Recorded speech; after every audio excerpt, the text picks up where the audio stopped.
sa ating mahal na Panginoon. Amen po ba? Amen! Kung ganoon po, para din mahal na Panginoon. Yung pinakamalakas po. Hallelujah! Salamat sa ating mahal na Panginoon. Masabi mong pag-awitan pa lang po ay naramdaman po natin ng bawat isa ang kanyang banal na presensya. Amen po ba? Amen! So, madalas po niya sabi, kapag tayo po ay sasamba sa ating mahal na Panginoon at aawit po tayo sa Kanya, ibigay na po natin pinaka-the best po natin na pag-awit, pagsamba sa ating mahal na Panginoon. Amen po ba? Kasi ito lang po ang tanging may sugli po natin sa lahat ng Kanyang ginagawa sa ating mga buhay. Maliit man o malaki, natin hatanggap mula sa ating mahal na Panginoon, ay awitan po natin siya at pasalamatan po natin siya. Huwag na huwag po natin kalimutan po. Amen po ba? Praise God!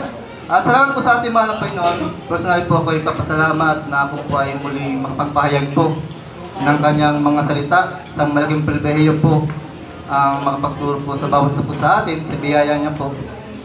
At kung maalala po natin, for the month of January po, ang tema po natin ay patungkol po sa sa prayer and fasting. Po? Ako po personally, isa po ito sa pinakamahirap na mensahe na nibigay po sa akin. Although lahat ng mensaheng ginagawa po for the glory of God ay mahirap po kasi paggawa po lang po ng sermon ay talagang pagpupuyatan po natin. So pag lalagyan mo ng oras talaga at panahon. Pero ito po kasing mensahe binigay ni Pastora, isa po sa mensahe na hindi ka pa po natatry na gawin. Ito po yung pagpapasting po na kailangan mong patayin ang ating pisil na katawan para mas lalong maging powerful ang ating pananampalataya spiritually. Kasi ito pa kadalasan, di ba? Ako po kasi pag madalas lang, pag kunting minuto na nagutom na ako, madali akong mag-react eh. Sino kasi, alam ko lahat ito pag gutom na, di ba? Naging may nating mga ulo, yung pasensya po natin na unting-unting nawawala, sa gutom pa lang po yun. Pero sabi ko nga, ito sa pinakamayat na mensahe kasi I never try po na mag-fasting. So Sir Joel, sinasabihin niya, itry mo kayo mag-fasting. Sabi ko, mahirap to kasi yun nga lang. Dahil sa trabaho namin, physical na pagbubuhat talaga. Kailangan mo talagang kumain. Kailangan mo ng lakas sa pagbubuhat. So, sa biyaya po na pa yun, ako na lang po yun, hindi ko sabihin, sabi ng salita ng Panginoon, kung tayo pag magpa-fasting, ay huwag nating ipagkasabi. Huwag mong parang mukhang kawawa ka kung tayo nagpa-fasting. Hayaan natin ang Panginoon doon, kung ginagawa natin to, hayaan natin na tayo lang po between you and God ang nakakaalam kung tayo po ba ay nagpa-fasting. So sabi ko personally, nahirapan po ako sa mensahe to na kasi hindi ko pa natry talaga. Pero sa biyaya po natin, mahal na Panginoon, okay, ay sisikapin po natin sa tulong niya, kayang-kaya po natin to. Amen po ba? Amen. Praise God!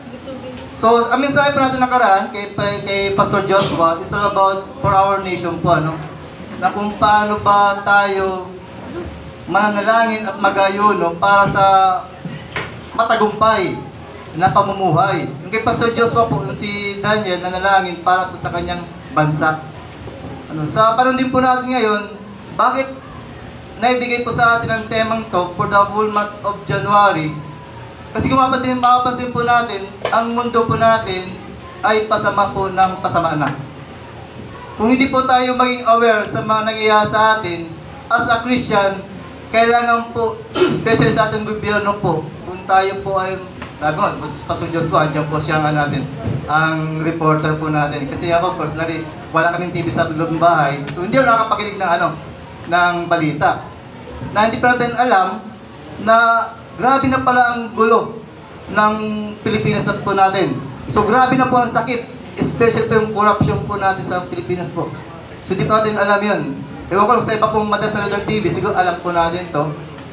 Pero sa mga walang panahon, sa panood ng TV po, okay, o pro trabaho, social media, bibihira po natin malaman na kailangan pala ng isang Kristiyano na manalangin at mag-ayuno. Okay. Kasi ito lang pong tanging may ambag po natin sa kapaligiran po natin at sa ating mga sarili mismo. At kay Pastor Sally naman po, ang kanyang mensahe naman po ay patungkol sa sa mga sarili naman po natin. How we dedicate ourselves to prayer and fasting. Diba? Kumbaga para sa personal na po natin ito. Ang titulo ni Pastor Sani. By the way, tayo po tayo lahat at magbabasa po tayo ng kanyang mga salita. Ayan po. Mag-focus po tayo sa Book of Matthew, chapter 17, verse 14 to 21 po yan. Si Pangunawa po sundan niyo po ako. Pagbabalik nila ay may dinatnan silang maraming tao. Lumapit ang isang lalaki, lumuhod sa harapan niya at ang sabi, Panginoon, maawa po kayo sa kanyang lalaki. May siya at grabe ang paghihirap niya, makasisisun po. Madalas siyang magbukas sa apoy at madalas din siyang mahulog sa tubig. Hinala ko siya sa mga tagasunod ninyo, pero hindi po nila mapagaling. Sumagot si Jesus, kayong henerasyon ng walang pananampalataya at paluktot ang pag-isip. Hanggang kailan ba ako mag-isip sa inyo? Dahil ito ang bata. Sinaway ni Jesus ang masamang espiritu at lumabas ito sa bata at gumaling ang bata noon din. Nang sinasalang, lumapit kay Jesus ang mga tagasunod niya at kakasalan. Bakit hindi namin malaya sa masamang espiritu? Sumagot si Jesus, dahil mahina ang pananampalataya ninyo, sinasabi ko sa inyo ang totoo. Kung may pananampalataya kayo na kahit kasinlaki lang ng buto ng mustasa, masasabi ninyo sa bundok na ito, lumipat ka roon at lipat nga ito. Walang bagay na hindi ninyo magagawa. Sabay-sabay po tayo. Ngunit ang itong uri ng masamang espiritu ay mapapalayas lang sa pamamagitan ng panalangin at pag-aayuno. Sige tayo manalangin. Hallelujah. Amang banal at dakil magpansalhat, kami po ay nagpupuri at pasalamat sa umagang ito, Diyos. Salamat sa napakagandang umaga, inibigay po sa amin, Diyos. Salamat sa panibagong buhay, panibagong lakas, upang kami po ay magpagpuri, mapagpasalamat, at makapakinig po na yung mabuting balita, O Diyos. At sa umagang ito, God, kaya mo, Diyos, na sa amin po pag-aaral, ay nanyahan po namin ang iyong Banal Espiritu na kayo pong siya mangusap po sa bawat isa. Buksan mo, O Diyos, yung po espiritual pangunawa, kaisipan, ang mga puso, upang matanggap po namin ang mensahe mo na lumahayag sa umagang ito. Ito po ay magsilbing pagpapala, kalakasan po ng pananampalataya. At ako po nagagamitin sa umagang ito, Diyos, hallelujah. Itagam ako sa inyong likuran na tunay nga po, Diyos, kung wala po kayo sa aking buhay, kung hindi mo kasama sa umagang ito, ay tiyak na wala akong magagawa, Diyos. Kapanoon, we humble ourselves, O Lord, hallelujah, na patuloy po namin na kayo po ang siyang kumilos po sa aming kalagitnaan at wala pong ibang mapapurihan, wala pong ibang may taas kundi kayo lamang, O Diyos. Sa ilang po ang kataas-taasang papuri, pasalamat, pagsamba, tan sa pangalan ni Jesus, ang lahat pagsabi ng Amen. Ito, makapuna po tayo. Prayer and fasting po, ang pinaka-topic po natin. From Old Testament po, and New Testament ay nagkasagawa no po ng pananalangin at pag-ayuno. Sa Old Testament po, ang pag-ayuno po nila ay talagang literal na walang pagkain. Gulay si David, nagpasting po yun. Si Daniel, si Moises, si Nehemias, maging si Mordecai, ay nagpapasting po sila. Si Daniel, kung naalala ko po, ang fasting niya po ay hindi po siya kumain ng karne at ng alak, kundi puro gulay lang po ang kanyang kinain for the 21 days yata na siya ay nag-aayuno po para malaman yung kupong ang kalooban ng ating mahal na Panginoon. Sa New Testament din po, Jesus Christ, 40 days and 40 nights po siyang nanalangin po. For preparation ng kanyang pag-ministeryo, bago po siya pag-ministeryo. The disciples, rin po sila, nag-ayuno rin po. Paul, maging mga Pariseo po, ay nag-aayuno rin po sila. Although, na hindi po sila mga Kristiyano, pero meron po silang makakainan na mag-prayer and fasting po sila. And the early church po, mga naunang iglesia sa pangalan po ni Paul, mga congregation po, sila rin po ay nag-fasting din po, mga kapatid. Si John the Baptist, nag-fasting po rin yun. Sabi po yan, according to Bethany Yusidasa, son, fasting was a very common religious practices when the Bible was written. So, ibig sabihin po, ang pagpapasting po ay parang karaniwan na naman po simula ng magkaroon po ng Biblia. From Old Testament to New Testament, and the early Christian, lahat po ay nagpa-fasting. Pero ang fasting po nila ay hindi lang po pang sarili, kundi for the glory of God, to empowerment ng kanilang pananampalataya, at syempre, sa misteryo na kanilang kinabibilangan po. Kumbaga, ang pagpapasting po ay hindi po compulsory, tawag, hindi sa pilitan, pero voluntarily po. Kumbaga, nasa atin po kung tayo po ay magpa-fasting. Kaya, ano po tayo? Pero yung fasting po, isa sa pinakamahirap kasi ang paglalabanan mo dito, yung gutom, yung lamang po natin, nasa pamagitan ng pagpa-fasting, papatay mo yung sarili mo sa gutom.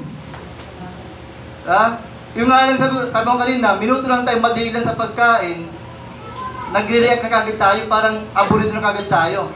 Ito pa kasi katulad ng sa panahon ng Old Testament, ang pagpapasting po nila ay talagang literal na hindi kakain.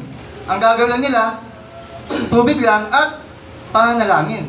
Pero sa ating pong panahon ngayon, bilang isang Kristiyano po,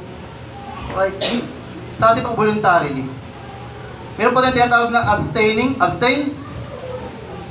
Ito po yung ito ni Pastor Amini po nung Friday.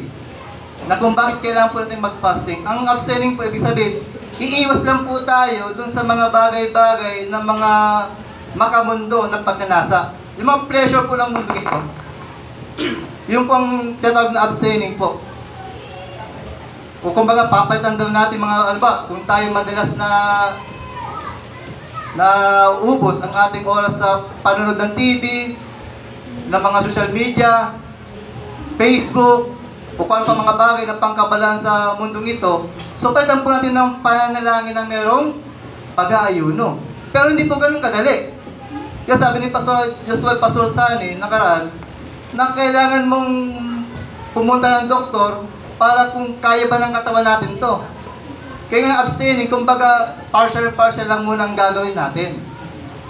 Ano po, hindi kagad yung biglaan, kasi pag biglaan, baka bumigay ang katawan natin at yung pamaging sanay para tayo po ay pawigin ng buhay. Diba? So kailangan po, kasi malinibago po talagang katawan po natin. Kasi isipin mo, nasanay ang katawan natin na palaging busog ang tiyan. Eh ito, papatayin natin ang sarili sa pamamagitan ng hindi pagkain eh. Isa po yung sa akin, sabi ko nga, ako pa, malis ang bisyo ko po. Ay kumain lang po. Sa loob ng isang araw yata, ang kain ko, 5 beses yata eh. May almusal ka. May merienda pala. Alas 12, tanghalian. Alas 3, may merienda ulit. Hapunan. Minsan yung 6 kasi pag di pa ako makatulog, magkakape ako, kakain ulit ako ng gabi. Di 6 na yun. Tapos nagpapasting parang ang hirap po na tanggapin ng ating physical pangatawan na dahil for the glory of God, para sa kanyang ministeryo, kailangan po natin na mag-fasting.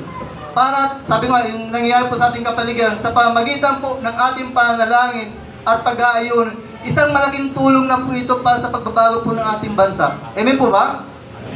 Kailangan po ng tulong po ng ating bansa. Kung wala po tayong pakialam sa nangyayari po sa atin, I think na bakit Kristyano po tayo, hindi tayo apektado dito. Lahat po tayo apektado. Tama po ba? Pansin yung Russia and Ukraine, isang bansa pa lang po yun, pero grabe na po ang pagtaas ng gasolina. Yung sinasabi ng 20 pesos sa bigas, 20 pesos nga naman, ang idinagdag lang. Grabe na po ang pagbilihin ngayon mga kapatid. Kaya kailangan po natin mag-ayuno at manalangin ng manalangin po. Okay? At sa mga leader naman po, mas kailangan po ito para tayo po ay maging epektibong lagi sa ating ministry, mga kapatid. Ang ating papag-aaral sa umaga ito ay patungkol po sa biblical fasting po. Our topic for today po ay prayer and fasting. Tema po natin, why do we need to pray and fast? So bakit kailangan natin na manalangin at mag-ayuno? Diba?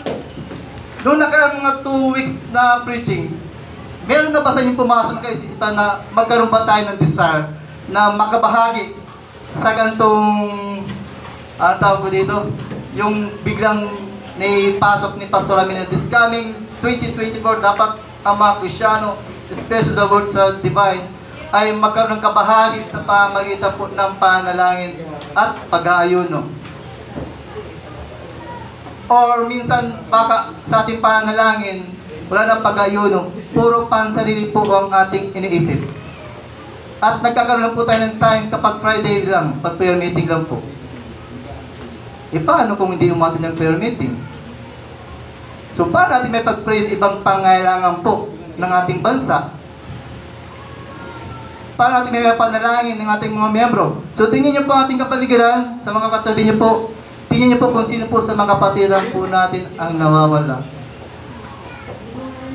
So we need to pray and fasting po mga kapatid, to empowerment of God, to empower us na magkaroon tayong desire. Apo. Sa pamagitan nito, malaking tulong po ito na makatulong po tayo sa ating iglesia po mga kapatid. Although mahirap, pero sabi nga dyan, Philippians 4:13, lagi pong pinangawakan yan. I can do all things through Christ who gives strength in me. So yan po ang lagi kong pinangawakan. Sabi ko, ang pagpapasing mahirap to. Kasi mismo sarili ko papatayin ko. Pero sa biyaya ng Panginoon, sisikapin ko. I try. Hindi ko sabi, di ako nakangako. Pero sikapin ko na itimis ako. Kasi kailangan po natin. Tama po ba mga kapatid? Praise God. Fasting means voluntarily reduce or eliminate your intake food for a specific time or purpose. Ayan po. Kumbaga, kaya tayo nagpa-fasting, kasi dalawa po yan, physical and spiritual. Sa physical po, ba't tayo nagpa-fasting? Sino nagpa-fasting dito sa physical? Bawa. Sa New Year's resolution natin, di ba? Ay, kailangan ko na mag-diet ngayon. So, anong gagawin para diet ka? So, fasting ka ngayon. Magbabawas ka ng pagkain, lahat ng pagkain na ginagawang before. So, babawasan mo lahat yun. Para ma-achieve mo yung diet na New Year's resolution mo. Alright? At meron yung oras. At depende sa layunin mo. Tapos sa physical, ang layunin mo dun, for yourself lang, pang sarili mo, para tayo po ay makapagbawas ng timbang. Para makaiwas tayo sa high blood. Para makaiwas tayo sa sakit sa puso, sa diabetic or something else. Para makaiwas po tayo sa stroke. Di ba? So, kailangan natin mag-fasting. Pero sa biblical, ang kailangan po dito ay ano po? Yung papalakasin po natin ang ating pananampalataya, spiritually po, ang kailangan po natin. Sabi ng pastor, nagkaroon sa amin, sabi niya, kailangan po ng revival daw. Revival po for this coming 2024, mga kapatid. At mangyayari lang po yan kung tayo po ay makikisa sa prayer and fasting ng ating iglesia. Ito po yung pinakain po nila ngayon, mission po. Sa bawat isang mananampalataya po.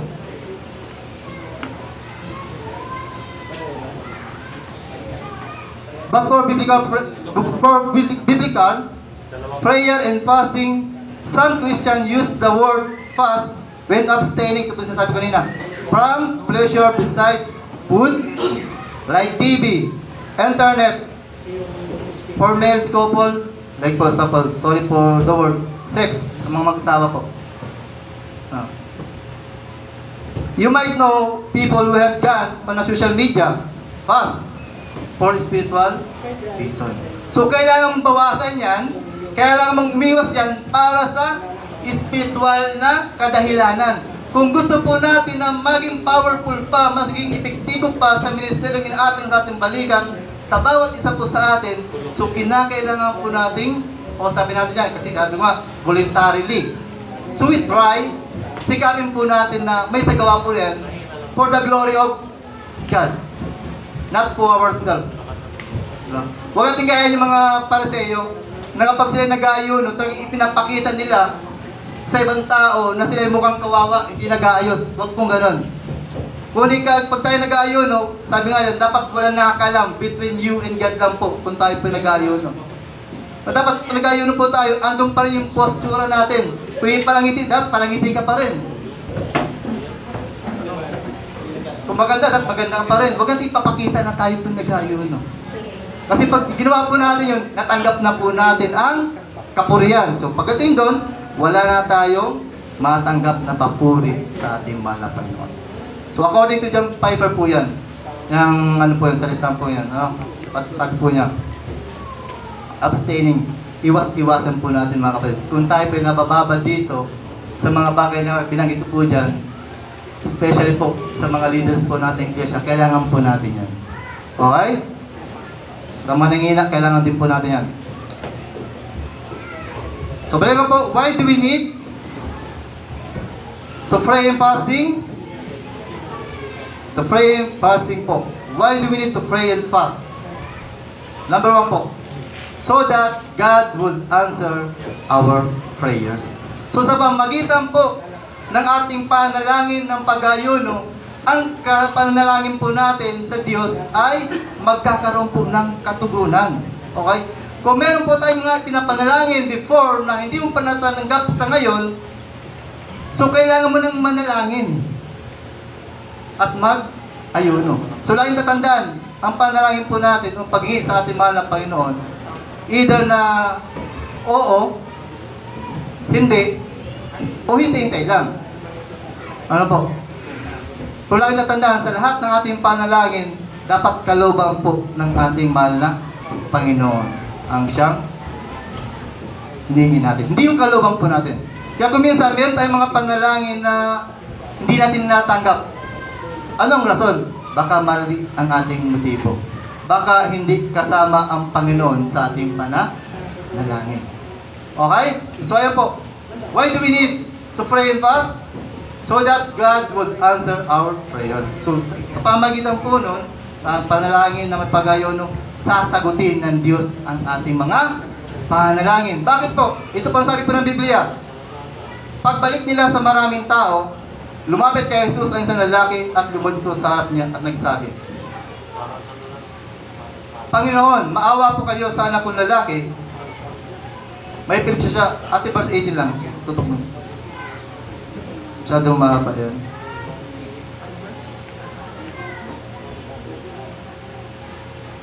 Yan. Sinaway ni Jesus ang masamang espiritu lumabas ito sa bata at gumaling ang bata noon din. Ang sinabi po kasi yan, kung bakit hindi po napalayas ng mga alagad yung bata, naliyan po ng masamang espiritu. Okay. Pero ang mga alagad po dyan, ay binigyan na po ng authority na magpalayas po ng masamang espiritu. Pero on that time, ay hindi po ito nangyari. Hindi po napalayas ng mga alagad ang masamang espiritu. Kaya dahil doon, sa Book of Marcos po yan, nagkaroon po ng pagkatalo. So habang nagre-review o deliverance yung mga alagad, so nandun po yung mga Pariseo. At dahil nga doon, saan pangyayari hindi na napalayas, nagkaroon po ng mainitang pagkatalo ang mga Pariseo at ang mga alagad. So, kaya nagkaroon ng problema. Okay? So anong rason? Sabi nga, why do we need pray and fasting? So that God would answer our prayers. Pero bakit dun sa mga alagad, hindi nagkaroon ng katugunan yung kanilang deliverance o panalangin nila? Yung pag-rebuke sa masamang espiritu. So anong problema? Okay? Sa mga alagad ba? Pero hindi ang Panginoon po, si Ate si Pagbabaw, para mas malinaw. Doon sa 14 to 21.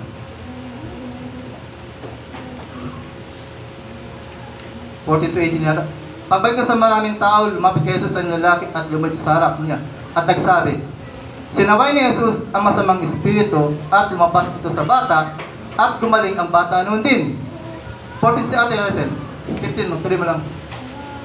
Panginoon, maawa po kayo sa anak kong lalaki, may epilto siya.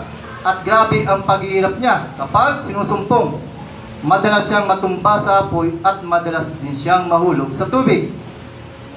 Dinala ko siya sa mga tagasunod niyo o sa mga alagad, pero hindi po nila mapagaling. Ito na yun, sabi ko kanina.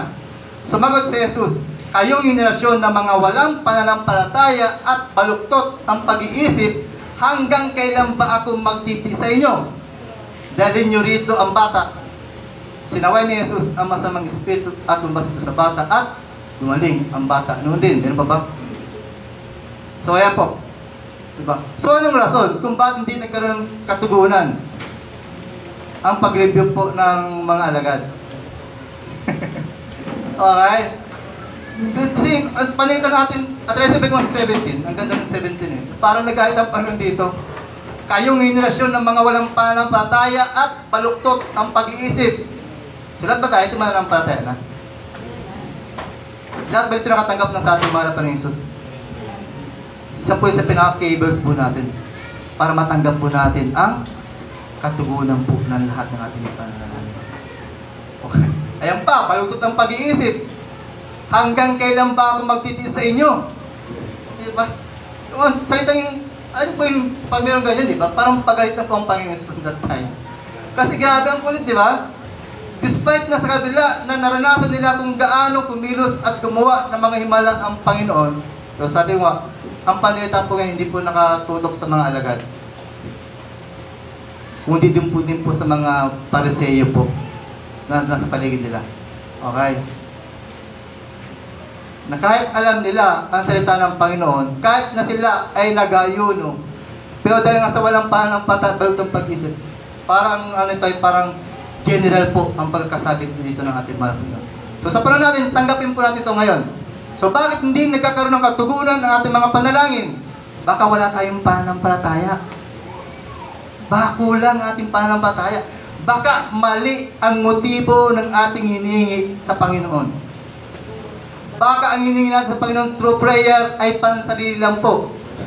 Wala na ang Panginoon. Sa lahat ba ng aspeto natin ginagawa, kasama ba ang Diyos sa buhay natin?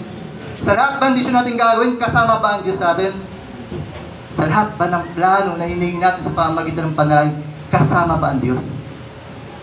Ngayon, kung hindi po kasama ang Diyos dyan, baka maging katulad din po tayo nila na hindi magkakaroon ng katugunan ang ating mga panalangin. Diba? So laki ng isipin, tatandaan po natin mga kapatid, na sa panalangin dapat kasama natin palagi ang Diyos. For His glory, hindi po sa atin. Okay? What is the reason why our prayers are not answered? So bakit? Pumasok ng Panginoon sa ating panahon yan. Bakit hindi nagkakaroon ng katugunan ng aking mga panalangin? Ang tagal ko nang hinihingi ito, bakit wala pa hanggang ngayon? Sabi ng kailangan, huwag mong gawing magikero ang Panginoon.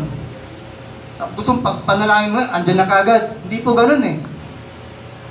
Laging titingnan po ng Diyos ang puso po natin. Kung handa na ba tayo doon sa hinihingi natin sa Kanya. So anong rason? Kung bakit hindi natin naranasan, hindi nagkakaroon ng katugunan ang ating mga panalangin. Ito po yun. Because of our sins. Dahil po sa ating mga kasalanan. Isa ito sa dahilan na para bang hindrance ito. Tingnan po yung kisame. Isipin niyo po, illustration lang. Yung kisame po, kung meron po tayong kasalanan ginagawa, parang nagbabounce lang po yan dyan yung ating mga panalangin. Lalo sa umaga ito. Ang laman ba ng ating puso ngayon ay ang Panginoon? Amen po ba? Magpapatay mahal na Panginoon. Okay? So lagi po tandaan, dapat pagpunta po natin church, okay? Ang nilalaman po ng ating puso, ang ating isipan, walang iba ang ating mahal na Panginoon. Hindi ang mga bagay-bagay. O parang hindi, parang dito, parang ano lang, parang trabaho lang. Para masabing nagsimba lang tayo, matinag tayong gawain. So dapat ang puso po natin ay lagi nakahanda. Ano? Siyempre, dapat, ba't kailangan nakahanda ang ating mga puso? Kasi kung hindi po nakahanda ang ating mga puso, kahit anong gawin natin pagpurit at pag-iyak natin dito sa ating pag-awitan, kung meron po tayong itinatagong mga kasalanan, hindi po tatanggapin ng ating mahal na Panginoon. So, walang sayasay ang ating pagpunta sa ating mahal na Panginoon. Kaya dapat, pagpunta pa ng ating church, sabi nga ni Pastor Sunny, Sabado pa lang, nandun na kagad ang kagalakan mo, nandun na kagad ang excitement mo na dumating sa araw ng panambahan. Amen po ba? Dapat 9:30 andito ka na. Amen po ba? Parang kumunti ah. So yung parang, paano nga tayo magpipray yung paano tayo magpapasig? Kung sa simpleng oras lang, hindi natin magawa. Lagi po natandaan, ang kakulangan po, ang pagkukulang po, isa rin pong kasalanan sa ating mahal na Panginoon. Kasi inuusyo ka ng Panginoon, like for example, 9:30, madaanan ko lang. Kasi natin sa because of our sin. Okay. Itong tinagda po natin mga leaders, for example, Pastor Joshua, Pastor Amini, and the leaders before. Kasi nabutan na sila, ganito ng patakaran talaga dito, na 9:30 ang gawaan po. Dapat, kung sinasabi po tayo natin na tayo po ay tapat, na sumusunod sa ating malapan, kapag 9:30 ang Sunday service, huwag po magalit sa akin ha, mga batid. Para lang po. 9:30 ang dating. Tama po ba? Dapat 9:20, 9:15, andito ka na sa loob natin church. Kasi andito, dumating ka nga, late pa. Dumating ka na, work. Nagsailang tayo ng oras niya mga kapatid. Di ba? Dapat pagpunta mo dito, 9:30, andito ka na, nakaupo ka na dyan. Para pag upo mo dyan, hindi walang bakante. Kasi sabi nga dyan, because of our sin, kahit minsan, nadidelay ang ating mga panalangin dahil din po sa atin. Okay? Ano po sabi ng Biblia po? Bakit, anong dahilan kung bakit hindi na tinugon ang panalangin nila ng mga alagad? Sumagot si Jesus, kayong henerasyon ng mga walang pananampalataya at baluktot ang pag-iisip, hanggang kailan ba ako magtitis sa inyo? So isipin po natin yun. Ano? Na 9:30 ang gawain. Ba't makapunta po sa 9:30? Actually, lagi lang po tayo ng church. Kahit bago pa po sa church date sa ating iglesia, ito po ang karaniwang sakit talaga ng divine po, na palaging late po ang mga miyembro. Mas itong punta ka pero sabi nga dyan, ito po ang makapagpalaya po sa atin. Di ba? Nagbigyan na po tayo ng oras, lubos-lubosin na po natin mga kapatid. Okay. Para kahit anong hingin natin sa ating mga Panginoon, itutugin niya kagad. So walang hadlang doon.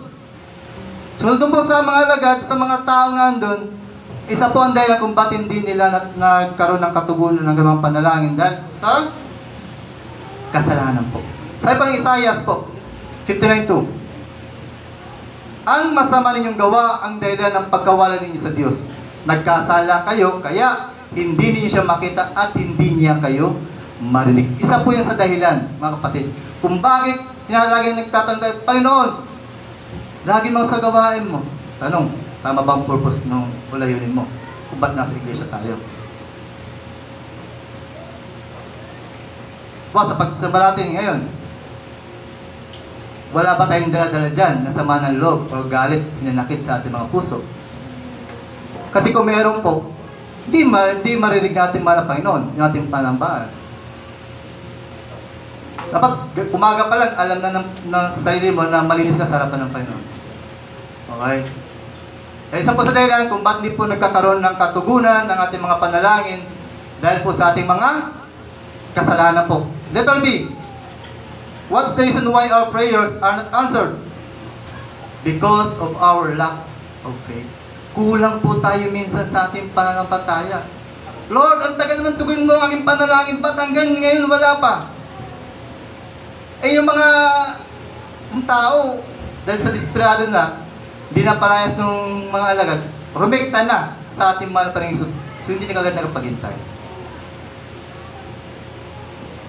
So dapat mabad, sabi mo, ang panalangin po natin, ang katugunan po ng ating mahal na Panginoon Jesus ay depende po sa natin, sa layunin po natin.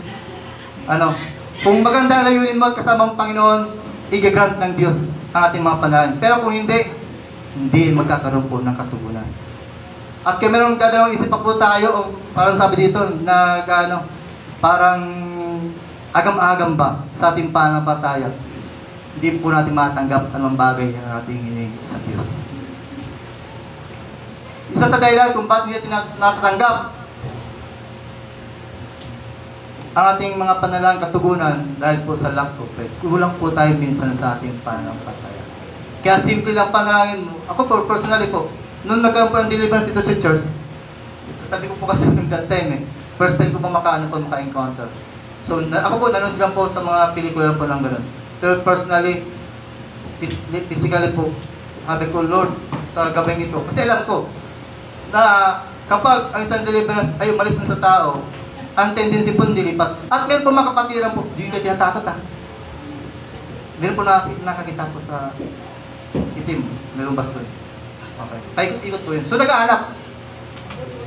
Buti na lang, matitibay ang pananampalataya ng ating mga kapatiran. Amen po ba? Diba? Kasi kung mahina po, isa lang. Mahina doon. Isa lang nagkaroon ng doubt sa kanyang pananampalataya. Sabi ko, Lord, kung ano po, sabi ko kung that time, Lord, kung ano pong nagawa kong kasama, hinihingi ko ng tawad ito ngayon. Kasi alam ko talaga, na kapag umalis yung maghahanap ng malilipatan niya, paano kapag hindi handa ang puso natin? Ito ang sinasabi ko ngayon, lalo ngayon, sa ating panambahan po, paano kapag hindi handa ang puso po natin ngayon? Lagi po nang tatandaan, ang kaway po natin nandiyan lang sa ating paligid. Okay? Nag-aabang na tayo po ay masira. Tingnan mo mga katabi nyo, espiritu ng antok, meron ba? Tingnan mo mga katabi nyo, baka inaantok na mga kapatid. Okay? Sabi mo, gising. Okay? Ayan po, isa sa dahilan kung ba't di po magkaroon ng katugunan ng ating mga panalangin dahil po sa kakulangan ng ating pananampalataya. Pagkababa, Ate Rizal. Subalit, Santiago, subalit ang humingi ay dapat magtiwala sa Diyos at huwag mag-alinlangan sapagkat ang nag-alinlangan ay parang alon sa dagat na itinataboy ng ay kahit saan. So dapat kapag tayo panalangin, stick ka lang doon, magtiwala ka na ito'y tutugunin ng ating mahal na Panginoon. Pero hindi agad, wag natin gawin magikero, Panginoon, ha? Pag panalangin mo, gusto mo, tugunin na kaagad ng Panginoon. Ano gusto ba? Financial, hulugan sa milyon dito, yung panalangin. Kung ano mga bagay na iniyan sa ating mahal na Panginoon. Kailangan po pagtrabahuhan yun, mga kapatid. Kailangan pagpagalan. Katulad ito, mga alagad, di na palayas kasi merong kulang eh. Di ba? Sila, alam mo natin mga alagad, although, hindi po silang authority o kapangyarihan natin mga Panginoon. Pero kasi, di ba, nung si Jesus Christ sinuli na ng mga, sundalo, ano nga sa mga alagad? Nagkawala-wala po sila. Si Peter na pinakamatapang sa lahat ng mga alagad, nag-deny pa ng 3 beses. Pagdating ng panahon, tayo din ba mag-deny din sa ating malapan na? Dapat stand firm po tayo sa ating pananampalataya. Ano mang hiningi sa ating malapan, magtiwala po tayo doon. Either na ito may matagal o madali. Hanggat di mo nakakamtan ang ating hiningi sa ating mahal na Panginoon, mas lalong patibayan ang ating pananampalataya. Mas lalo kang lumapit sa ating mahal na Panginoon. Mas hanapin mo palagi ang presensya ng ating Panginoon. Huwag kang titigil. Huwag kang magsasawa. Diba? Pero minsan, di ba, pag meron tayong isang bagay na hiningi, naiinip tayo. Itong sakit ng mga tao, realidad po, kahit Kristiyan, minsan mainipin po tayo. Gusto rin palagi instant, mga mabilis lang lumakamdam po natin. Hindi po ganun. Kasi mga alagad niya eh. Di ba? Hindi nila kagad na palayas yung masamang espiritu. Kasi merong kulang sa kanila.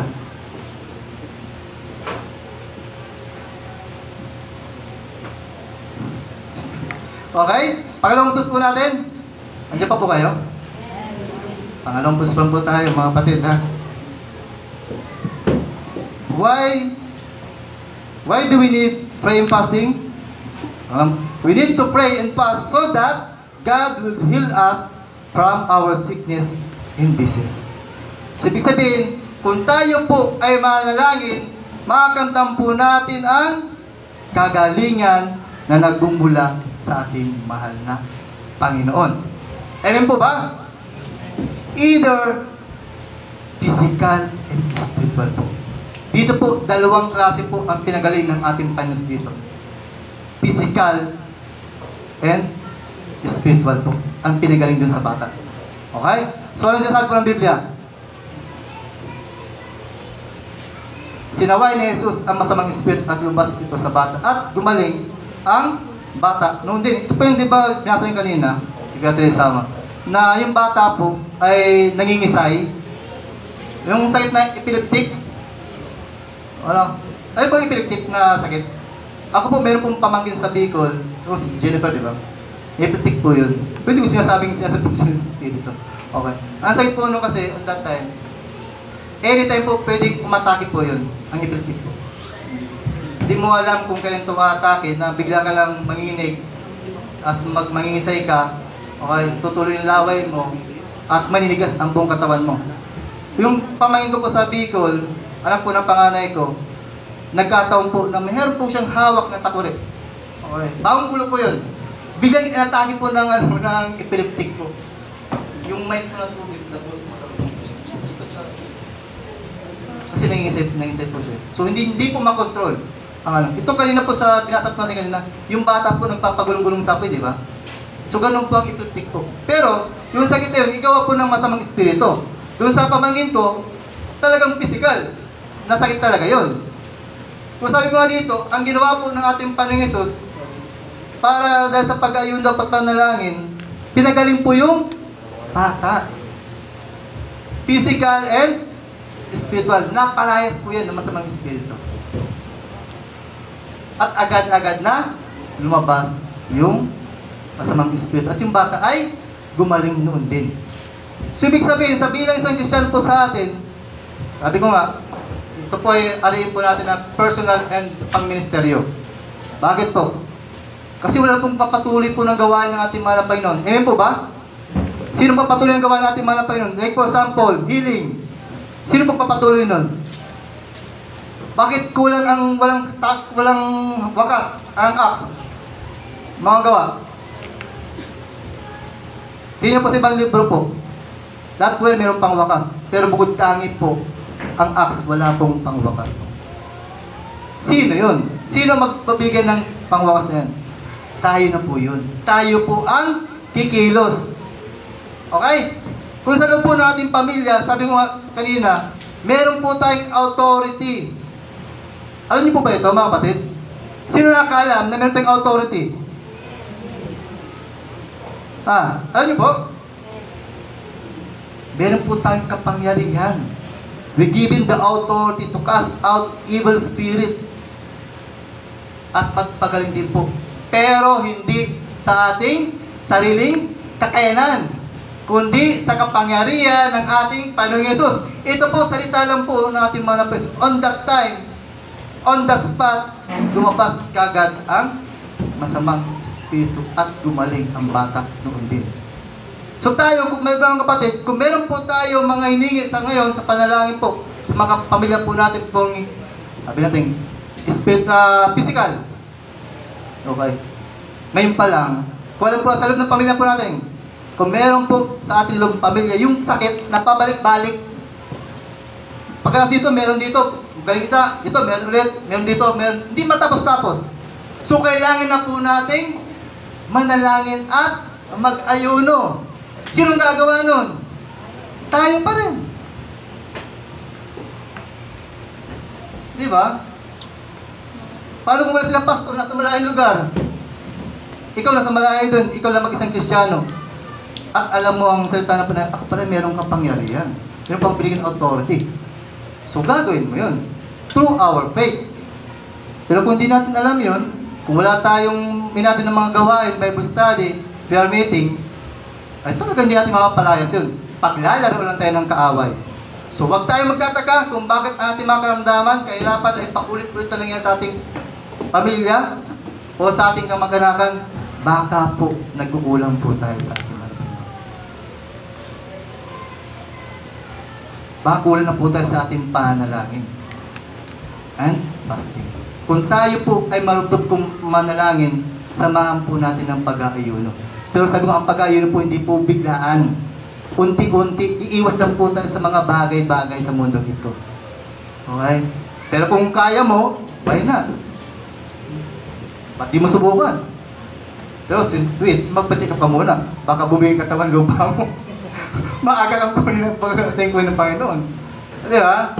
So, paano pa magkakaroon ng katuparan ng ministry natin? So, bigyan tayo ng ating malapan ng wisdom. So, gamitin po natin yun, mga kapatid. Okay?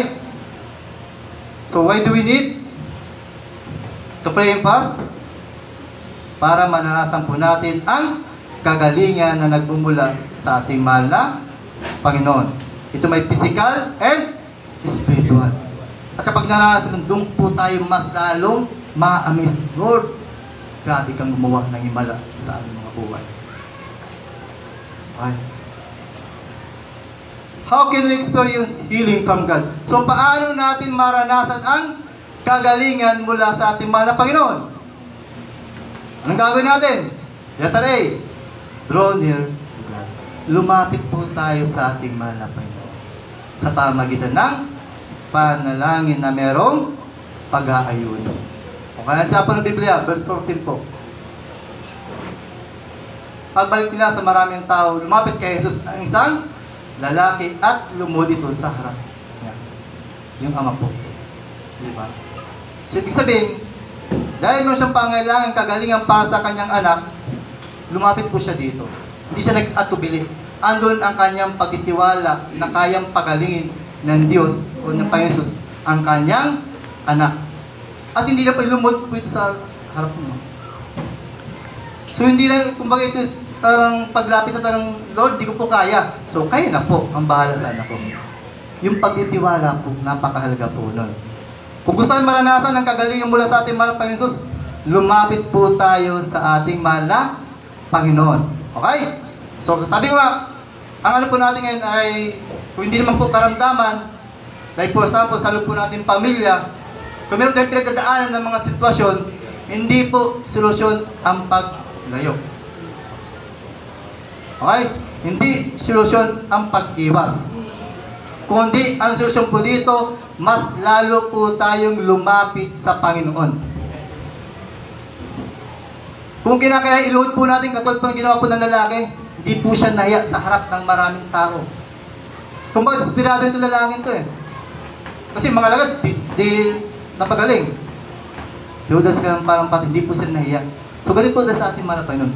Huwag po tayong maiyak na lumuhod, umiyak sa ating mahal na Panginoong Yesus. Amen po ba? Hanggat di natin naranasan ang kagalingan ng atin sa ating pisang pangatawan o emosyonal o spiritual, lumuhod po tayo sa Panginoon. Huwag kang lalayo, huwag tayong lalayo, huwag tayong titigil. Okay? Magpatuloy lang po tayo. Katulad po ng lalaki, hindi po siya tumigil. Hindi po siya sumuko kagad. Ang ginawa niya, rumekta siya sa Panginoon. Dapat ganun po tayo. Rekta tayo sa Diyos, manalangin tayo para maranasan po natin ang kagalingan na nagmumula sa Panginoon. Kasi on that time, on the spot, pinagaling ng Panginoon Jesus yung bata. Okay. At dahil doon, so maraming tao ang na-amaze sa kapangyarihan ng Panginoon. So ibig sabihin, meron pa rin purpose ang Panginoon kung bakit hindi pinahintulutan ng kanyang mga lagad na mapalayas yung masamang espiritu. Anong purpose? Para ipakita sa maraming tao, kahit sa mga Pariseo, na siya ang Diyos na mahimala, na kayang gumawa o magpagaling kahit anong oras. Basta andun ang pagsuko mo, okay? Huwag tayong mahiyak, nalawag sa Panginoon. Huwag tayong mahiyak na umiyak. Kahit maraming tao na nakakita sa akin, huwag po tayong mahiyak.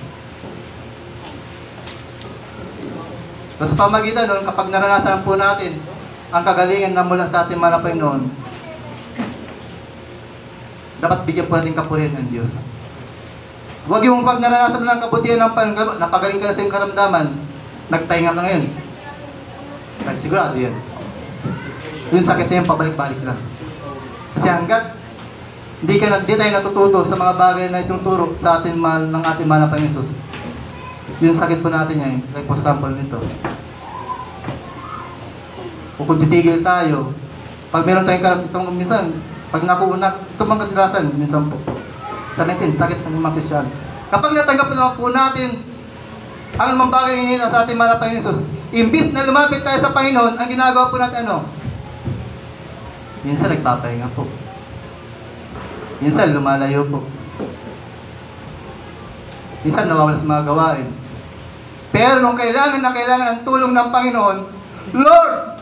Andiyan yung pangako pa, Papagaling mo lang ako, makamtang ko lang bagay nito, maglilingkod ako sa iyo. Ano mang bagay, ano mang mga gawain, aatin ako sa iyo, para mas lalo pang maranasan ang kapangyarihan mo. So sabi po ng Panginoon, huwag kang basta bibitaw ng pangako na hindi mo kayang gawin. Baka doon po tayo magkasala. Pero see to it, na kapag tayo pinangako sa ating mahal na Panginoon Jesus, para magpatuloy biyaya niya, para magpatuloy kagalingan sa loob nating pamilya, Sa paman, okay. Draw near to God. Huwag po tayong lalayo sa ating mga Panginoon. Meron po mga pagkakataon na tayo po ay pinanghinaan. Meron po tayong pagkakataon na tayo po ay nalulupay-pay. Kasama po talaga yan. May mga problema po tayo na hindi kaya. Okay? Kasama po tayo sa paglilingkod yan. May mga pagkakataon na parang gusto mo nang bumitaw sa paglilingkod. Huwag po kayong magtaka. Dahil ang Panginoon nga ay dinanas yan eh. Diba? Ano ka, VIP? Hindi ka makakaranas ng pagsubok. Tagibiratan. Hindi ka makakaranas ng problema. Sometimes, pinapaintulutan po ng Panginoon Jesus ang karamdaman, ang mga problema para mas lalo tayong umasa sa Kanyang dakilang kapangyarihan. Amen po ba? Kasi hanggat di tayo nakaranas ng gantong kahimala sa ating Diyos ng buhay, hindi tayo magkakaroon. Kung hindi tayo magkaroon ng ignite ba? Ignite. Ano yung ignite? Yung init sa ating pananampalataya. Kaya sabi ko, walang hayahay na Kristiyano. Kasama po sa paglingkod po natin ang pagdurusa, ang pigati. Pero sa bandang dulo ito, sabi ng Santiago yata, okay, pagkatapos ng pagsubok, merong biyaya na nakapag sa atin. Kung hindi po tayo bibitaw. Magpatuloy na po tayo mga kapatid. Kung sa tahanan po natin, meron po tayong pamilya na hindi umaalis ang spiritual o physical na karamdaman, huwag tayong susuko dito. Magpatuloy lang po tayo mga kapatid. Ako po personally, meron din po pagkadaanan. Ang battle ko po sa ngayon, hindi po na yan. Spiritual. Okay? Pero sabi nga, lagi pinangawakan ang Philippians 4:13. Na kayang-kaya itong gawin sa tulong at biyaya ng Panginoon Jesus. Na alam ko na binigay sa akin to para to empower us, ang aking pananampalataya. Pag hindi natin ito nanunawaan, anumang problema dumating sa atin, dahil hindi natin alam na manindigan sa ating pananampalataya, bibitaw kagad tayo. Diba? So, pero sabi nga dyan, balikan ko po, what's the reason why our prayers aren't answered? How can we experience healing from God? Draw near to God. Lumapit po tayo sa ating Panginoon Jesus. Kung meron po tayong kakayanan, meron pong mga kapatid po natin, meron pong andam, dalhin po natin sa loob ng iglesia. Dahil po sa mga pastors po natin, sa mga leaders po natin. Sa pamagitan po nila, through Jesus Christ, instrumento sila, maranasan po din ang kagalingan nun. At sa pamagitan ng kagalingan yon, doon pa lang po magkakaroon ng pananampalataya yung mga kapatid po natin o pamilya po natin na walang pananampalataya. Ito pa ang mister natin mga Panginoon Jesus, ang magpagaling. Yan po ang karoon ng mister niya. At doon pa lang magkakaroon ng pananampalataya. Okay? How can we experience healing from God? Letter B, pray with humility. Dapat nandun po yung kababaan loob. Nabanggit na po ito nakaraan ni Pastor San. Nawag tayo katulad ng mga Pariseo na nanalangin, nakikita yung isa, yung sabi niya, dagupan ng kanyang dibdib, yung Samaritano. At yung isa naman, na maraming andaw kuno sa Biblia, habang siya nanalangin, ang tintinin niya, yung isa. Hindi yung sarili niya, hindi ang Panginoon. Naging self-righteous to eh, yung nalangan ng Pariseo. Ano ibig sabihin ng pray with humility? Ano po yung kababaan loob? Na sa paglapit natin sa ating mahal pa, hindi natin kaya eh. Di ba? Although, sabi ko nga, kung tayo po ay manalangin sa ating mahal pa Jesus, pray with humility, ano yung kababaan loob? Pero yung mga doktor lang po, ginagamit din po bilang instrumento ito ng Diyos na. Okay, maranasan ang kagalingan na nagmumula sa Kanya. So, kumbaga, ang ating kababaan loob, doon dapat, ang pagsubok, Lord, di ko po kaya to. So, kayo na pong bahala. So, bigyan mo kami ng katalinuhan kung ano dapat naming gawin upang maranasan ko yung kagalingan na nagmumula sa inyo. Pray with humility, kababaan loob. Sa Old Testament po, ginagawa po nila pag manalangin po sila, habang nag-ayuno. Ano po ginagawa nila? Nagsusot po nila ng sako. Yung po ang sign ng pagpakumbaba nila. Even yung mga hari po, ginagawa po nila ito. Hindi sila nahiya. Kasi meron silang hinihingi sa ating mahal na Jesus. O sa mahal na Ama. Dapat ganun po tayo mga kapatid. Manalangin po tayo, merong kababaang loob. Kapag sabi ng salita ng Panginoon, lumayo siya ng kaunti, nagpatira pa siya, atin na siya doon sa verse 14. Doon sa sa 14 verse. Panginoon, maawa po kayo sa anak kong lalaki, may ipit siya. At grabe ang 14 bilang Ate Rizel. 14 bin 15. Pagbalik na sa maraming tao, lumapit kay Jesus ang isang lalaki at lumuhod ito sa harap niya. So humility, pagluhod. Sign ng isang pagpakumbaba natin bilang isang Christian. So ganun po ang ginawa ng ating ng mga lalaki. So ibig sabihin, ando kanyang pagsukok na hindi niya talaga kaya. So walang ibang kakayanan ng papagaling ang kanyang anak, walang iba kundi ang ating Panginoon Jesus lamang. So dapat ganun po tayo. 15. Panginoon, maawa po kayo sa aking anak kong lalaki. May ipit siya at grabe ang paghihirap niya kapag sinusumpong. Madalas siyang matumba sa apoy at madalas din siyang mahulog sa tubig. Diba? So grabe po yung bata. Pero yung lalaki po, ano po yung pagmamakawa sa ating mga Panginoon? Humility po, kababaan ng loob. Even Jesus Christ po, nagpapakababa siya. Sana galing po tayo. Na huwag tayong sa sarili natin lakas, kundi ipagkatiwalaan sa ating mahal na Panginoon Jesus. Siya lang po ang mayroong kakayanan na tayo po ay mapagalingan through prayer and fasting po. Okay? Ano po sinasabi ng Biblia po?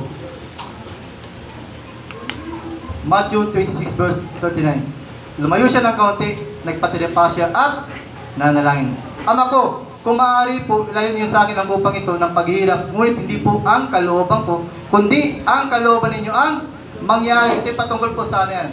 Sa panayon po niya ating Panginoon sa Gethsemane. Na huli na po siya at that time eh. Sabi nung Friday po namin dyan, ang dugo, ang pawis na lumalabas po sa ating Panginoon Jesus ay parang patak na ng dugo. So gaano po katindi ang kanyang nararamdaman na paghihirap sa kanyang damdamin po.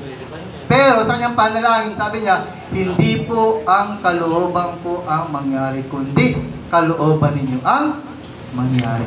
Dapat ganun po, Panginoon. Okay? Ipapakumbaba po ako sa inyo. Napagaling mo po ang aking anak, pero hindi ang kalooban ko ang mangyari, kundi ang kalooban mo ang mangyari. Kasi sometimes, tinuturuan din tayo ng ating Panginoon sa pamagitan po ng mga karamdaman. Nga lang, na-ignore natin ito minsan. Kapag tayo po dumara sa mga karamdaman na grabe, minsan, sinisisi natin ang Panginoon. Di ba? Ako minsan, bakit kung hindi ako Kristyano? Hindi ko man naranasan ganito mga problema, karamdaman. Pero bakit nang naging Kristyano ako, andahan, parang hindi nauubusan ng problema. Parang hindi nauubusan ng karamdaman. Pray. Pray with humility. Pray and fasting po mga kapatid. Isa po yung sa susi. Para maramdaman po natin, maranasan po natin ang kagalingan na nagmumula sa Panginoon. Pero hindi ang kalooban po natin ang masusunod, kundi ang kalooban ng Diyos ang masusunod. Okay. Para maramdaman po natin kagalingan na nagmumula sa Kanya. Pangatlo, why do we need to pray and fasting? We need to pray and fast so that we could experience the power of God. Okay. So bakit kaya natin manalangin at mag-ayuno? Para maranasan na po natin ang kapangyarihan ng Diyos sa ating mga buhay. Ito ba lalaki naranasan ang kapangyarihan ng Diyos? Amen. Kasi sa pamagitan ng salita pa lang, gumaling na kaagad yung bata. Di ba? At dahil doon, mas lalo siyang na-amaze. Saan pa yan yung tanong? Yung lalaki ba meron pa ng pataya? Sa tingin niyo, meron wala? Meron na yun. Kasi sa Bukog Marcos yata yun, chapter 9, Pastor. Kasi, help me with, ano? Help me with, ang bilit. Kumbaga, meron siya pa, pero tagdagan mo lang. So sa paglapit niya kasi, kung kalooban niyo po, kululubin niyo. So ibig sabihin, nandun na kayong pagtiwala, ngunit kulang lang. Pero dahil sa kahit na kulang siya, kulang kanyang panampatay, hindi yun naging dahilan para lumapit siya sa ating Panginoon Jesus. At naranasan niya ang kapangyarihan na nagmumula sa Panginoon. Tilang cables pa rin, pananampalataya, napakahalaga po. Lumapit ka sa Diyos, huwag kang mag-alinlangan. Ang Diyos po ay kikilos sa iba't ibang klase ng kapamarangan po. Meron siya ginagamit ng mga instrumento para maranasan ang dakilang kapangyarihan niya. Okay? Okay ba, Teresa? Ito pa sabi po ng Biblia po natin, verse 21b. Ngunit ang ganitong uri ng masamang espiritu ay mapapalayas lang sa pamamagitan ng panalangin at pag-aayuno. Okay, sana yan, mayroong pananampalataya sa baba. How can we experience the power of God? So, paano natin maranasan? How faith in God. Sabi ko nga ito kanina. Kaya sino pa sa mga dito sa umaga ito ang wala pa, hindi pa tumatanggap sa ating mana pa ng Jesus? So lahat na po nakatanggap na dito. Para anumang bagay na hingin natin sa ating mana, kung gusto po natin maranasan ang kapangyarihan ng ating Panginoon, ang pinakasusi po, magkaroon po tayo ng pananampalataya sa ating Panginoon. Sikang bawalikin natin, di ba? Sabi niya, mga lahi ng walang pananampalataya. So, ibig sabihin, kung gusto maranasan yun, kailangan munang manampalataya sa Panginoon at susundin yung mga himala niya. Okay? Kasi dati din paniniwala, anong muna natin pumapasok agad? Himala muna bago manampalataya. Sa panahon natin ngayon, manampalataya ka muna bago susunod ang mga himala sa iyong buhay. Lagi natin unahan ang ating pananampalataya para maranasan natin ang kapangyarihan ng ating Panginoon. Hebreo 11:1. Lapit na po ako. Ang pananampalataya ay katiyakan na mangyayari ang ating mga inasahan at paninindigan tungkol sa mga bagay na hindi nakikita. Ganun po ang pananampalataya, ganun po ang pagtitiwala sa ating mga Panginoon. Hindi pa nakita, pero kiniklaim lang kagad na ito'y magkakaroon ng katuparan. Kasi lalaki, lumapit siya kagad eh. Hindi siya nag-atubili, hindi siya nag-alinlangan. Ibig sabihin, doon po kayo lubusan pagtitiwala. Kahit na hindi pa ganun katatag ang kanyang pananampalataya, pero lumapit siya sa Panginoon. Diba? So dapat gawin po tayo mga kapatid. Kung gusto maranasan ang kapangyarihan ng Diyos sa ating mga buhay, ay tandaan, kung gusto maranasan ang pagpapala natin Panginoon Jesus, iba't ibang klase ng pagpapala. Huwag po tayong titingin sa financial mga kapatid ha. Sa material. So maraming klaseng pagpapala ang ibinibigay sa atin ng ating mga Panginoon. Maraming kapangyarihan ang kaya iparanas sa buhay po natin. Amen po ba? Basta manampatayan tayo. Huwag tayo magkakaroon ng doubt. Huwag kang mag-aalinlangan. Dapat stand firm sa iyong pananampalataya.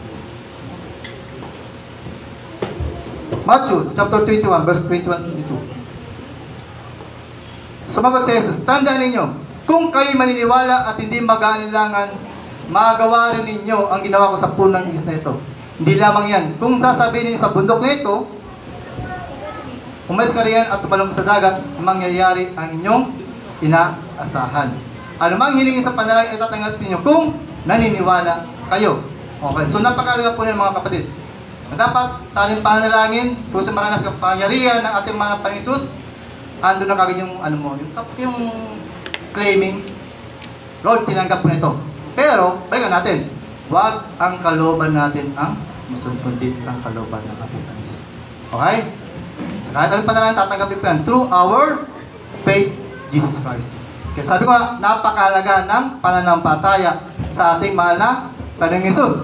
At balik mo sa kasi meron akong na-miss na dyan. Yung kasi magkalaki, kasi laki. Ang buto ng mustasa. Kanya ka, Teresa?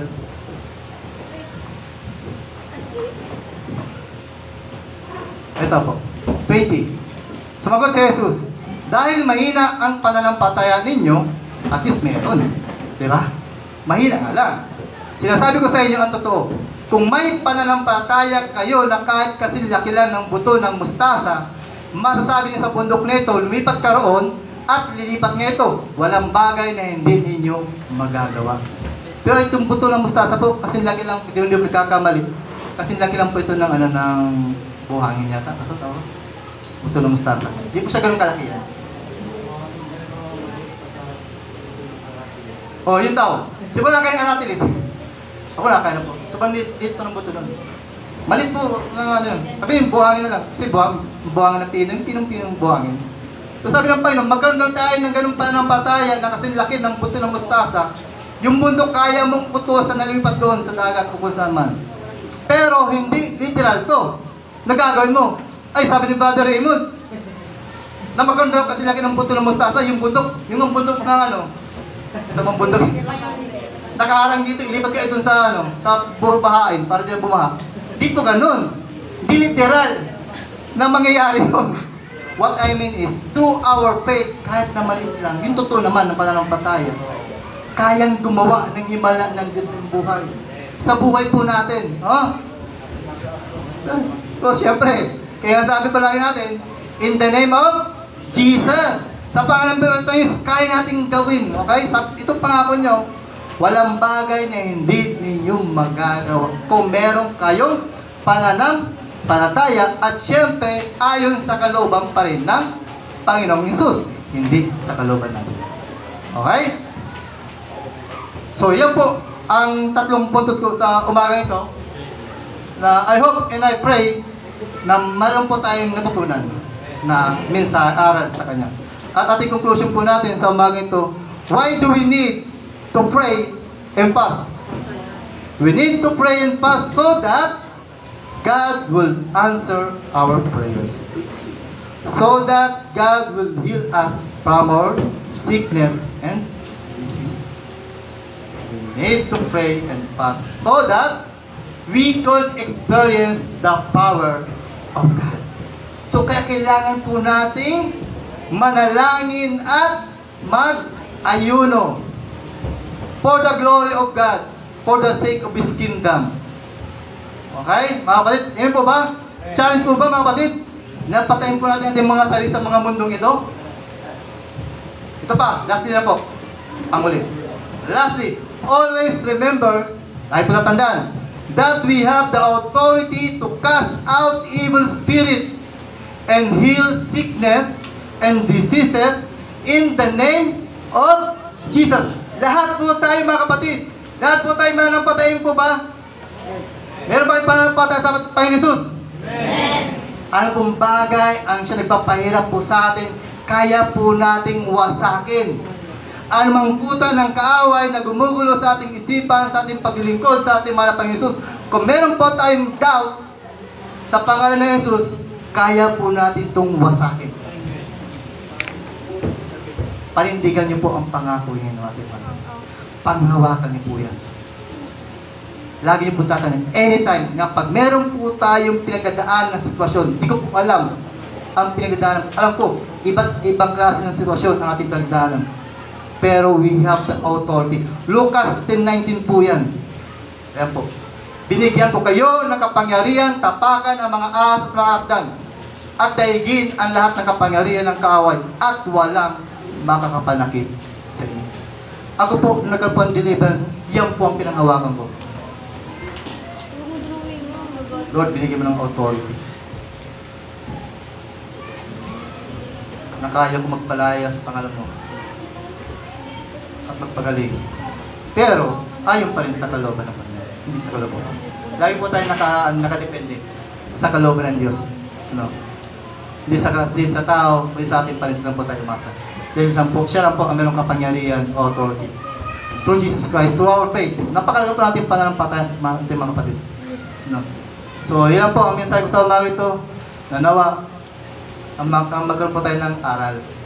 And try, kung tayo po ay mayroong pagdaanan at kung tayo po ay nagkukulang, at kung gusto pa natin maranasan ang dakilang kapangyarihan ng ating Panginoon Hesus at maranasan kagalingan niya at maranasan ang katugunan ng ating mga panalangin, pray and fasting. Although mahirap, pero sa biyaya po ng ating Panginoon Hesus, kayang-kaya po natin. Amen po ba? Amen. Sige, para pati yung mga Panginoon Hesus. At tayo po tayo lahat.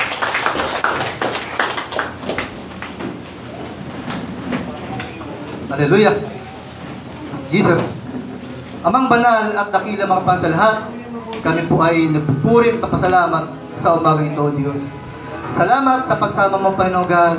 Salamat sa banal presensya. Salamat sa banal Espiritu na kami po yung sinamampa mula kanina hanggang sa ngayon. Salamat sa katagumpayan po ng iyong mga salita, O God. Hallelujah.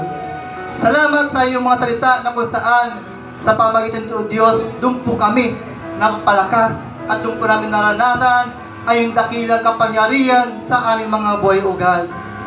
Lord God, katulad nga po Diyos, bilang mananampataya, sa aming pagkadaanan sa ngayon, itong po sa aming emosyonal, physical, spiritual, individually, at maging sa aming bansa, O Diyos. Katulad nga po God, ang puminsay sa umaga ito, na kailangan po namin manalangin at mag-ayuno sa pamagitan ng Diyos. Ito lang po ang tayo pong magagawa namin tulong upang kami po ay makaambag, especially sa bansang Pilipinas, O Diyos. Basa po namin ay grabe na po ang kahirapan, grabe pang corruption, O Diyos. But we believe into your name, hallelujah. Kaya mong baguhin, kaya mong wasakin, O Diyos, kaya mong ituwid ang maling pananaw ng buhay ng bawat isa, especially, O God, hallelujah, doon po sa namumuno po sa atong bansang Pilipinas. Lord God, patuloy pang sinusuko sa inyo ang buhay po ng bansang Pilipinas sa manumuno, hallelujah, sa pumalang presidente, senador, congressman, mayor, hanggang sa pinakamababang Diyos. Kayo po ang siyang kumontrol sa kanila, O God. Nawasakin mo, O Diyos, hallelujah, anumang kahirapan, anumang niisip nilang kasamaan, na walang ibang iniisip kundi ang pasaling kapakanan, O Diyos, na nakawin, O Diyos, hallelujah, ang pera ng bayan, O God. Lord God, tulungan po ang bawat mananampataya ng Kristiyano sa bansang Pilipinas na kami po ay magkaroon ng pagkakaisa, O Diyos. Naidulog sa pamagitan ng panalangin ng pag-aayun, O God, hallelujah. Upang sa gayon magkaroon po ng solusyon, maging maayos po ang takbo ng Pilipinas, O God.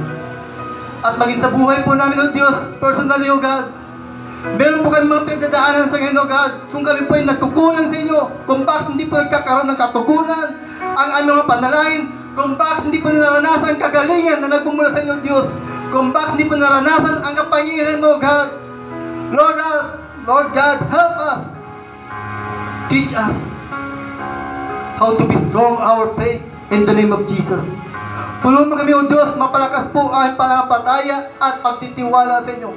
Sapagkat kayo lang ang merong kapangyarihan, O Diyos. Kapangyarihan na gumawa ng himala sa aming mga buhay, katulad nga, O God, na ginawa mo doon po sa lalaki at sa bata, O God. Sa pamagitan ng pananampalataya, naranasan nila ang dakilang kapangyarihan mo, Diyos. Sa bawat mananampalataya sa umaga ito, Diyos, na merong pananampalataya, ipakita mo sa amin, iparanas mo sa amin ang katugunan ng aming panalangin, ang kagalingan na nagbumula sa inyo, ang kapangyarihan na nagmumula sa inyo. Hallelujah. Hallelujah, Jesus. Pero hindi po ang kalooban po namin ang mangyayari, kundi kalooban pa rin ng Diyos ang siyang mangyayari, O God. Kapanginoon, maraming salamat, O Diyos, sa salita mo. Pagpalain ito sa buhay ng bawat isa, na ito po ay magkaroon po ng kapangyarihan sa mga buhay at nakikita mismo sa pang-araw-araw po namin pambuhay. Muli, maraming salamat sa iyong ginawa sa aming kalagitnaan. Kaya marapat lang, O Diyos, na ibalik po namin sa inyo ang pinakamataas na papuri, pasalamat, pagsamba. Kaya sa Panginoon Jesus, lahat po magsabi ng Amen.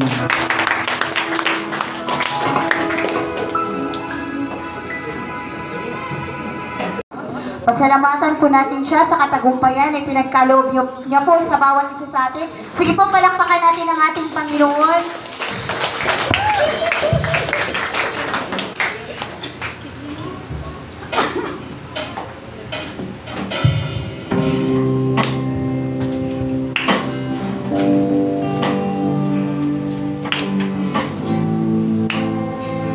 Yes, Lord, kami nagpapasalamat, O Diyos, sa katagumpayan, Lord, na pinagkaloob niyo po sa bawat isa sa amin, O Diyos.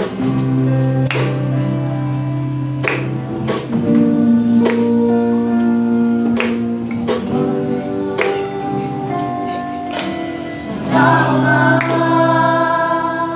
sa dakilang Diyos. Salamat sa Panginoon.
natin ating mga kamay. Sa ating Diyos na makapag-ingat sa atin upang hindi tayo magkasala at sa makakapagharap sa atin ng walang kapintasan at may malaking kagalakan sa kanyang kaluwalhatian, sa isang Diyos na ating tagapagligtas sa pamamagitan ni Kristo Jesus na ating Panginoon. Sa Kanya ang kaluwalhatian, kadakilaan, kapamahalaan at kapangyarihan mula pa noong una, ngayon at magpakailanman. Ang lahat ay magsabi ng Amen.